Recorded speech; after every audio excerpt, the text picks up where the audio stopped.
గత బీఆర్ఎస్ పాలనలో పేద ప్రజల అభ్యున్నతికి కేసీఆర్ అనేక సంక్షేమ పథకాలను అమలు చేశారన్నారు మాజీ మంత్రి ఎమ్మెల్యే హరీష్ రావు.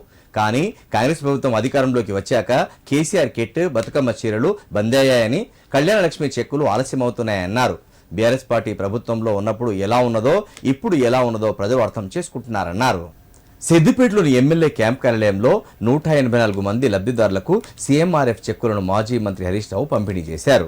ఈ సందర్భంగా మాట్లాడిన ఆయన, గత అసెంబ్లీ ఎన్నికల్లో అనేక హామీలు ఇచ్చి అధికారంలోకి వచ్చిన కాంగ్రెస్ ప్రభుత్వం ఈ 15 నెలల్లో ఏ ఒక్క హామీని నెరవేర్చకుండా ప్రజలను మోసం చేసిందన్నారు.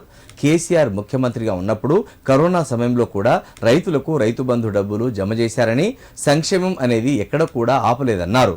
సిద్దిపేటకు సీఎం రేవంత్ రెడ్డి తీవ్ర అన్యాయం చేస్తున్నారని ధ్వజమెత్తారు హరీష్ రావు. సిద్దిపేటకు మంజూరైన వెటర్నరీ కళాశాలను రద్దు చేసి కొడంగల్కు తరలించుకుపోయాడన్నారు. నర్సింగ్ కళాశాల, 1000 పడకల ఆసుపత్రి, Ranganayaka Sagar tourism, Shilparamam, police station పనులు ఇలా అన్ని పనులు నిలిపివేశారన్నారు. అదే కేసీఆర్ అధికారంలో ఉండుంటే అభివృద్ధి పరుగులు పెట్టేదని, ఏది ఏమైనా కేసీఆర్ ప్రభుత్వం మళ్లీ రావాలని ప్రజలు కోరుకుంటున్నారని చెప్పారు.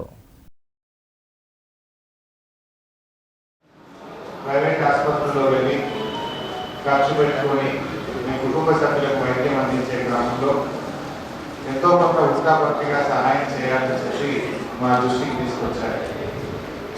దాంతో భాగంగా ఈరోజు 184 మందికి దాదాపు 40 లక్షల రూపాయల విలువ కలిగిన చెక్కులు మీ అందరికీ అందించడం జరుగుతుంది. అదేవిధంగా బీఆర్ఎస్ పార్టీ కార్యకర్తలు నారాయణరావుపేట గ్రామానికి చెందినటువంటి మండేపల్లి రాజు గారు ప్రమాదవశాత్తు చనిపోతే బీఆర్ఎస్ పార్టీ తరఫున 2 లక్షల రూపాయల చెక్కు వారి సతీమణి మంజుల గారు.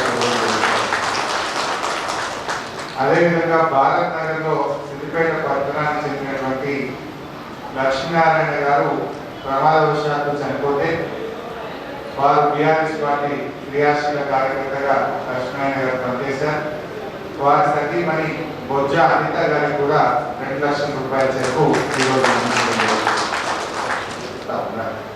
బట్ ఏది ఏమైనా అందరు కూడా అనుకుంటున్నారు మళ్ళీ కేసీఆర్ రావాలి, తెలంగాణ ప్రజలు అందరు కూడా ఇవాళ కోరుకుంటున్నారు.